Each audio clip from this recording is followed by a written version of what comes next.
Hello everyone, welcome back to my mini blog. তো তোমরা সবাই কেমন আছো? আমি তো ভালোই আছি। তো কালকে ছিল আমাদের বাড়িতে রামনবমী পূজা। তো আমি একটা ছোট্ট শর্ট নিয়ে রাখছি, ভাবলাম তোমাদের সাথে শেয়ার করা যাক। তো এখানে আমাদের পূজাটা হয় ডাল পুরি দিয়ে আর ক্ষীর দিয়ে। তো ডাল পুরি 9 জোড়া লাগে আর ক্ষীর দিয়ে পূজাটা করা হয়। তারপরে এইটাতে একটা ইন্টারেস্টিং ব্যাপার আছে, ওই কলসটা যে বসানো হয় ওইটার ভিতরে টাকা রাখে। তো ওই টাকাটাই সকালবেলা আর কি নেওয়ার জন্য আমি ছোটোবেলায় আর কি যে ভোরে উঠতাম, মানে কত ভোরবেলা যে উঠতাম ভগবান ছাড়া কেউ জানে না। যাই হোক, এখন আমার বুনুরা নেয়। তো পূজাটা আমার কাকিমণি করেছিল আর কি।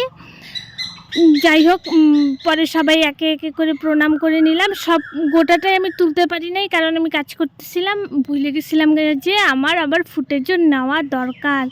যাই হোক, সো কেমন লাগলো তোমাদের মিনি ব্লগটা? বললো বাই।